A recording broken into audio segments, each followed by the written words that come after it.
दोस्तों, कुछ सांसदों ने दिव्यांगजनों के बारे में कई महत्वपूर्ण सवाल सरकार से पूछे, जिनका जवाब देते हुए सामाजिक न्याय एवं अधिकारिता मंत्री डॉक्टर वीरेंद्र सिंह जी ने कई महत्वपूर्ण जानकारी दी। आप लोगों को भी ये जानकारी ज़रूर सुननी चाहिए।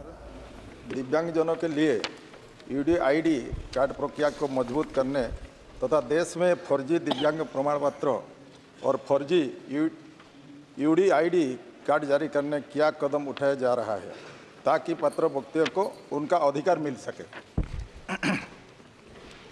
माननीय अध्यक्ष महोदय, सामाजिक न्याय अधिकारिता मंत्रालय के द्वारा सरकार दिव्यांगजनों का एक राष्ट्रीय डाटाबेस तैयार करने और प्रत्येक दिव्यांगजन को विशिष्ट पहचान पत्र जारी करने के उद्देश्य से यूडीआईडी कार्ड योजना लागू की गई है।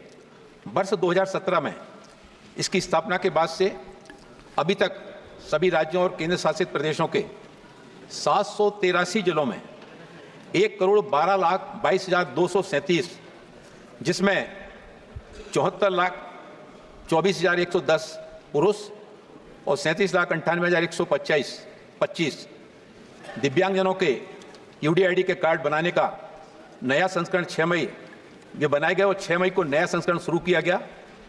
मैं माननीय सदस्य को धन्यवाद करना चाहता हूं कि उन्होंने यूडीआईडी कार्ड के माध्यम से दिव्यांगजनों के प्रति सरकार पिछले 10 वर्षों में जिस संवेदनशीलता के साथ में काम करने के लिए कदम आगे बढ़ाए गए हैं, उसमें यूडीआईडी कार्ड योजना आने वाले समय में दिव्यांगजनों के सशक्तिकरण की दिशा में एक बहुत महत्वपूर्ण कदम साबित होगी। माननीय सदस्य सप्लीमेंट्री।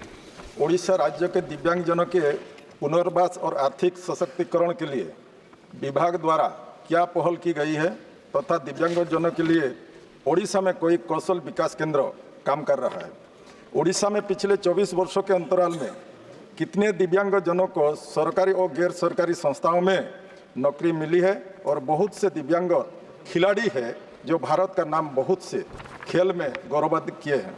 उनके भविष्य के लिए पिछले ओडिशा सरकार ने क्या क्या सहायता और आर्थिक मदद किया है और पिछली ओडिशा सरकार द्वारा दिव्यांगजनों के लिए क्या कोई सरकारी भत्ते को बढ़ाने के लिए कोई योजना बनाई गई है? मंत्री का उत्तर जानना चाहते हैं। माननीय अध्यक्ष महोदय, माननीय सदस्य जी के द्वारा बहुत सारे प्रश्नों को इकट्ठा करके जानकारी मांगी गई है।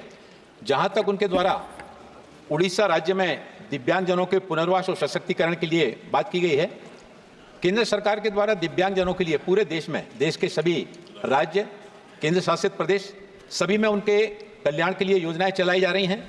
जिन योजनाओं में जहां पर उनके लिए प्री मैट्रिक, पोस्ट मैट्रिक, राष्ट्रीय फेलोशिप, नेशनल ओवरसीज स्कॉलरशिप की सुविधाएं प्रदान की जा रही हैं, वहीं इसके साथ ही साथ उनको स्किल ट्रेनिंग के साथ में जोड़े जाने के भी उपाय किए जा रहे हैं। और उन्होंने खेलों के संबंध में बात की, तो खेलों के संबंध में मैं धन्यवाद करना चाहता हूं कि उन्होंने एक महत्वपूर्ण बिंदु की तरफ और उस प्रश्न के माध्यम से सदन का जो ध्यान आकर्षित कराया है, मैं आपके माध्यम से बताना चाहता हूं। 2014 के बाद देश के प्रधानमंत्री आदरणीय नरेंद्र मोदी जी के नेतृत्व में जिस तरह से दिव्यांगजनों के सशक्तिकरण के लिए कदम उठाए गए हैं, उसमें 2016 दिव्यांगजन अधिकार अधिनियम, जिसमें दिव्यांगजनों के लिए बहुत सारे प्रावधान किए गए। जो दिव्यांगता की श्रेणी 7 श्रेणियां थी, उनको बढ़ाकर 21 किया गया। जो सरकारी स्कूल हैं, उच्च शैक्षणिक स्कूल हैं, स्कूल कॉलेज हैं, उनमें एडमिशन को भी आगे 3% से बढ़ाकर 5% किया गया। बेंचमार्क नौकरियों में भी सरकारी नौकरियों में दिव्यांगजनों के लिए आरक्षण बढ़ा करके 4% किया गया। उन्होंने और खेलों का जो उन्होंने उल्लेख किया, मैं आपके माध्यम से सदन को बताना चाहता हूं। ग्वालियर में श्रद्धेय अटल बिहारी वाजपेयी जी के नाम से एक दिव्यांग खेल केंद्र ग्वालियर में प्रारंभ किया गया, लगभग 170 करोड़ रुपए की लागत से, जिसमें दिव्यांगजनों की उनकी जरूरतों को ध्यान में रखते हुए तरह तरह के खेल के कोर्ट का वहां पर निर्माण कार्य कराया गया, जिसमें दौड़ने से लेकर स्विमिंग पूल, बैडमिंटन, हॉकी और सब वॉलीबॉल, सब तरह के खेलों के लिए अलग अलग कोर्टों का निर्माण कराया गया।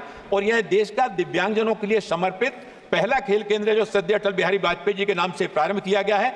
और मैं आपको बताना चाहता हूं, पिछले 10 वर्षों में जिस तरह से खेलकूद की गतिविधियों में दिव्यांगजनों को आगे बढ़ाने के लिए सरकार के द्वारा जो प्रयास किए गए हैं, उन प्रयासों का परिणाम यह है कि हमारा जो पिछला ओलंपिक हुआ था टोक्यो में, ओलंपिक के बाद पैरा ओलंपिक खेलों का आयोजन हुआ था। उस पैरा ओलंपिक खेलों में हमारे देश से 54 दिव्यांग खिलाड़ी भाग लेने के लिए गए थे, जिसमें 19 मेडल जीत करके हमारे दिव्यांग खिलाड़ी जीत करके आए थे। इसी तरह से उसके पहले ब्राजील में रियो में हमारे दिव्यांग खिलाड़ी भाग लेने के लिए गए थे, जिसमें हमारे 19 खिलाड़ी भाग लेने के लिए गए थे और 4 मेडल जीत करके आए थे, जो 16 में हुआ था। और 16 के बाद में फिर जो टोक्यो ओलंपिक का 4 साल के बाद जो दूसरा खेल हुआ, जिसमें हमारे देश के 54 दिव्यांग खिलाड़ी भाग लेने के लिए गए, 19 मेडल जीत के आए।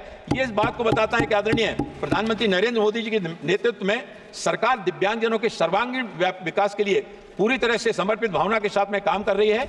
उन्होंने जहां तक दिव्यांगजनों के लिए छात्रवृत्ति का पेंशन का उन्होंने प्रश्न उठाया, पेंशन के संबंध में सभी राज्य सरकारों की अलग अलग उनकी राशियां होती हैं, कहीं कम दी जाती है, कहीं ज्यादा दी जाती है। मैं माननीय सदस्य को अवगत कराना चाहता हूं कि उड़ीसा के संबंध में उन्होंने ये कुछ बातें जानकारी चाही थी।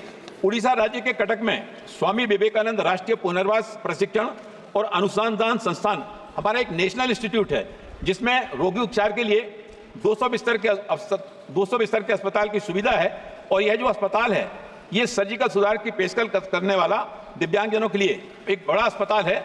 और निरंतर नैदानिक उपचार, चिकित्सीय सेवाओं, सहायक उपकरण समर्थन, वहां पर चिकित्सीय सेवाओं के साथ साथ दिव्यांगजनों के लिए सहायक उपकरणों के वितरण का काम भी किया जाता है। और साथ ही साथ आजीविका के सृजन के लिए कौशल विकास के प्रशिक्षण के कार्यक्रमों को भी वहां पर आगे बढ़ाने का काम उस केंद्र के माध्यम से किया जाता है। इस केंद्र में जहां पर फिजियोथेरेपी, ऑक्यूपेशनल थेरेपी जैसी सुविधाएं प्रदान की जाती हैं, इसके साथ ही साथ भौतिक चिकित्सा और पुनर्वास से संबंधित विभाग है, जो विकृति सुधार जैसी महत्वपूर्ण सर्जरी को भी आगे बढ़ाने का काम करता है। प्रोस्थेटिक्स, आर्थोटिक्स विभाग कृत्रिम अंग जो निर्माण दिव्यांगजनों के लिए बनाए जाते हैं, वो बनाने का काम भी करता है। बहुत बहुत धन्यवाद। श्री पुरुषोत्तम रूपाला जी। धन्यवाद अध्यक्ष महोदय। ये दिव्यांग बच्चों को और खास करके दृष्टिबाधित बच्चों को पढ़ने के लिए, उनकी सुविधा के लिए जो इनकी लिपि होती है उसको ट्रांसलेट करके ऑडियो के फॉर्म में करने का काम भुज की एक संस्था कर रही है, कच्छ भुज की।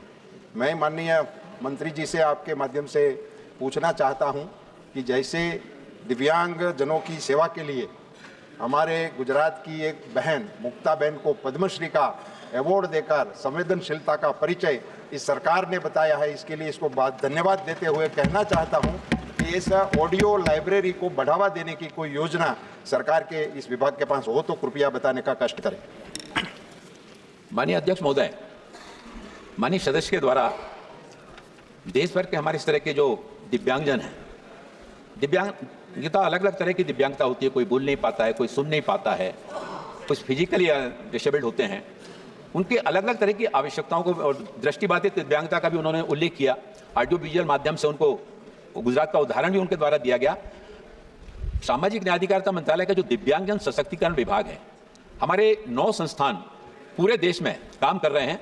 उसमें जो हमारा राष्ट्रीय दिव्यांगजन दृष्टिबाधित राष्ट्रीय संस्थान है देहरादून में, यह संस्थान इस दिशा में विशेष रूप से काम भी कर रहा है, अनुसंधान भी कर रहा है। और ब्रेल प्रेस की स्थापना भी देश भर में की गई है। 25 ब्रेल प्रेस देश में काम कर रहे हैं। उसके साथ ही साथ साइन लैंग्वेज के माध्यम से भी दिव्यांगजनों को शिक्षा के क्षेत्र में आगे बढ़ने के अवसर उपलब्ध कराए जाने का काम भी किया जा रहा है। मैं आपको आपके माध्यम से सदन को बताना चाहता हूं कि देहरादून का जो हमारा नेशनल इंस्टीट्यूट है, इस नेशनल इंस्टीट्यूट में पहली बार वहां पर साइंस की और मैथ्स की क्लास 11वीं कक्षा के विद्यार्थियों से वहां पर प्रारंभ की जा रही है, जिसमें कि ब्रेल लिपि के माध्यम से जार में और परख नली में उभरे हुए अक्षरों को वहां पर लगाया गया है। आज हमारे दृष्टिबाधित हमारे छात्र और छात्राएं वहां पर 11वीं की जो बैच शुरू है, अगले वर्ष वो 12वीं में किया जाएगा। और हम अपने CRC के माध्यम से भी और विद्यार्थियों को इस तरह की गतिविधियों को बढ़ाने के लिए हम निरंतरता के साथ में प्रयास कर रहे हैं। और इसके साथ ही साथ दृष्टिबाधित हमारे जो छात्र हैं, दृष्टिबाधित जो बंधु हैं, उनके लिए तरह तरह के कौशल विकास का प्रशिक्षण देकर उनको आगे बढ़ाने के लिए भी प्रयास किए जा रहे हैं, जिसमें उनके लिए ITI और गैर क्षेत्र में हमारे जो निजी क्षेत्र के जो ITI हैं, उनके माध्यम से COPA, कटिंग और सिलाई, डेस्कटॉप पब्लिशिंग, बाल एवं त्वचा की देखभाल, मेटल कटिंग अटेंडेंट, इस तरह की गतिविधियों के माध्यम से भी दिव्यांगजनों को सशक्त बनाने की दिशा में दिव्यांगजन सशक्तिकरण विभाग के द्वारा कदम उठाए जा रहे हैं। दादा, काम किया जा रहा है इसलिए बताया जा रहा है, काम नहीं किया होता तो कैसे बताते। श्री